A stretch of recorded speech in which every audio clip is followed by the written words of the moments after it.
Marisov will be a pivotal character in the events of the final shape, or at least she should be. She led the Awoken people in the Distributary and acquired enormous amounts of power in that time. She took the throne of the Taken King and his power, and destroyed a pyramid ship on her own. The Awoken are mysterious as they were born from the collision of darkness and light, much like the new portal we see in the final shape. Today we take a look back at the Awoken's creation and connection they have to powers of our universe.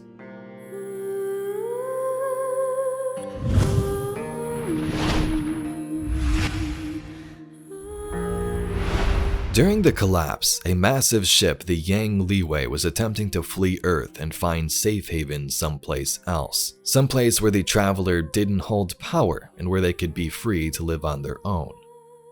This ship carried a massive crew, captain, and nearly 40,000 souls in cryosleep. The thing is, the ship never made it that far. Deep in the system, dark and light crashed near the Yang Liwei and created a new pocket universe, the Distributary, and the creation of the Awoken people. From Cosmogyre 4 we see this story. She remembers everything about the moment she is born. She has gone outside Yang Liwei to die in starlight. She cannot bear to let anyone see her fear, or her awe at the scale of destruction, or her pity for the billions of souls dying in darkness back around Seoul. She cannot be among the other crew as they cling to each other and whisper reassurances, not even with her mother. She cannot surrender her mystery. So she kicks off the haul on 50 kilometers of tether. But there is no starlight to die in. The darkness is absolute. Gravity waves tug on her line, pulling her back toward Yang and hurling her away. In time, she feels another vibration in the line. "Sister," the tether transmits. "I'm coming out to get you." "Brother," she thinks, "you'll lose yourself trying to follow me." Captain Lee's voice breaks through the static, drawn out to a mumble and then compressed to a shriek. Spikes of hard radiation go through her words like bullets, spattering phonemes into eerie compression artifacts. "This is the interstellar vessel Yang Liwei to the entity interacting with us. We are not involved in your dispute with the powers around this star. We are on a mission to begin a new life elsewhere. Our purpose is orthogonal to yours. We request your indifference." Mara's tether trembles with Aldwin's progress. She holds it in one hand and reaches out with the other, gripping the emptiness, feeling how the tides of broken space pull at her fingertips. She senses that the nothingness around her is not indifferent, that it is aware of all purposes, and that its own purpose encompasses them. It is infinitely hostile because it must be. Suddenly, as if the void around her had just spontaneously big banged, she sees light. A point of pure white shines in the cosmic distance. Not just visible luminance, her suit decomposes the spectrum, but light in the radio bands, in microwave, keening ultraviolet, a spike of gamma, a total and all-embracing radiation. It sings, it chatters, it speaks in a voice older than suns. She feels that she can Fourier the voice for a century and never decompose it into its parts. It is awesome and appalling and piercingly true. Mara understands how those who die in radiation accidents must feel. A single flash of invisible power sears away all possible futures except one. She feels her soul itself has been ionized, blasted into a higher energy state. The light pierces the darkness, not like the sunrise, not like a wall or a flood, but a single crepuscular ray, a finger of radiance that reaches out through the deepest night to touch her. It illuminates Mara, Aldwin, and Yang Liwei. It is not quite enough. It cannot vanquish the shadow. Thus, Mara finds herself drifting on the edge of the light and the darkness, on the dusk and dawn gradient between the two. She feels a contest, a battle fought, an equilibrium reached. Not a truce, but an infinite limit, like an equation dividing by zero, a collision of two violent eternities. Mara queries Yang Liwei for telemetry and her sensorium fills with the terrified scream of gravitational instruments. She howls too, a feral sound, ecstatic and lost, a wolf baying at the stars. She knows what's happening. Too much power has gathered here. The universe is appalled by the paradox. Nothing that has glimpsed this collision of infinitudes can be allowed to escape. The cosmos must censor its embarrassment. It must sequester the anomaly. The slope of warped space-time around them has become too steep, and now every path outward or forward bends back to the center where light and dark collide. The definition of future has become synonymous with the definition of inward. This is why it's called an event horizon. For an object within the horizon, the path of all future things that can be done or seen leads inevitably down to the center. All events lead inward. A singularity is forming around her. A Kugelblitz, a black hole created by the concentration of raw energy. "Mara!" Aldwin shouts. "Mara, you're too far out!" Mara thinks of her mother's face. She hears Osana say, "I cannot watch over you like a mother would. I have to make my own choices now." She fires the detach command into the tether.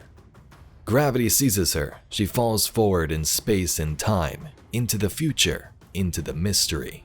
Yang Liwei is behind her. Aldwin is behind her. She wants to be the first. So that was the moment from Cosmogyre 4 where this light and dark collided and created the Awoken. They were transported to this new pocket universe, and the Distributary was their home. The world was said to be beautiful. Forests, rivers, and streams. They said, "Let this world be named Tributary, for we dream of a great river from which we have parted." That this world was a tributary of another, but that it was forbidden to seek any way to rejoin the mother stream. For this reason, it would be called the Distributary, for that was the proper name for a river that branches from the mother and does not return. The Distributary was this pocket universe where the Awoken were born. They were on that colony ship, but were transported here when light and dark collide. One by one, they would slowly begin to wake up, and this would begin their long, storied history. Time in the Distributary moved much differently. The Awoken were able to advance their technology super far. Meanwhile, back in the Sol system, humanity was suffering during the Dark Age. A lot happened in that lore book, but eventually Mara would preach of the singularity they were inside of, and some Awoken would vow to return to the Great River and help their ancestors. Thus, they set up shop in the Reef. So in the Witness cutscene, the plan was to use the veil on the Traveler and rewrite the universe, but it failed.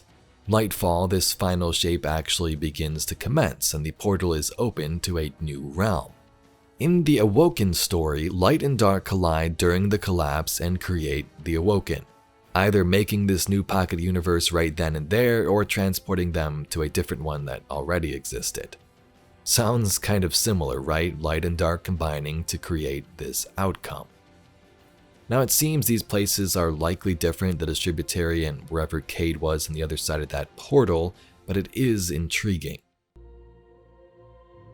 Mara gained power from Oryx after the Taken King, on top of her Awoken magic, creating the Dreaming City. She altered Awoken dreams and even some fates like Seer Ido and freeing Savathun's worm.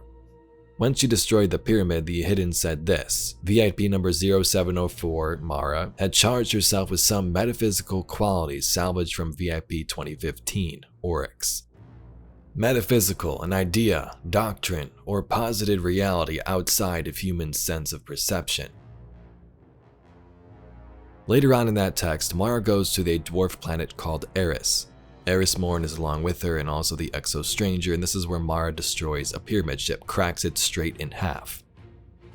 Now she does die here, but Eris is able to summon her back for the high ritual back to her throne world. But just the fact that Mara was able to do this was crazy. We've seen the Traveler, terraform pyramids in the Lightfall cutscene, but not destroy one. Don't forget that back in Witch Queen, the Witness also tried to recruit Mara as a disciple. Was it interested in her knowledge of a universe like the Distributary, or just witnessed the power she possessed and thought it would be good to have her on its side? Mara, not to be harsh, but what's going on with you? Before coming to you, I sought information about the voice in the dark, the Witness. What I found? Well, you could say I was granted a personal viewing of our impending doom at the hands of the Witness. its poisons piercing my mind and thoughts. I didn't know what to do. I had no plan. I was afraid. I remain haunted, unsure of the next move. But it must be made, regardless.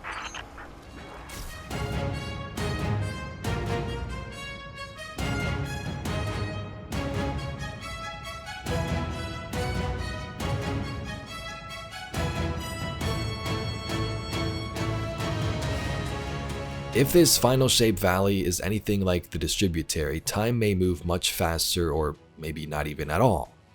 Like Mara's magic, the Witness could become even more powerful than it already is, if that's even possible. The Witness origin scene told us it wants to reshape the universe though, which is a big difference. Mara didn't create the Distributary, she was just transported there with these Awoken people. But over time, she likely figured out how it works and clearly how to return to Soul, so who knows what else she knows. The point of this video is to make that connection between the Awoken people's creation with that light and dark collision, and the light and dark collision in Lightfall creating this new portal. Also, Marasov has a ton of power and we'll definitely need her in this battle for the final shape. Anyway Guardians, if you'd like to see some more Destiny lore and mysteries just like this video, please be sure to subscribe to the channel. I thank you very much for watching and I'll catch you all in the next video.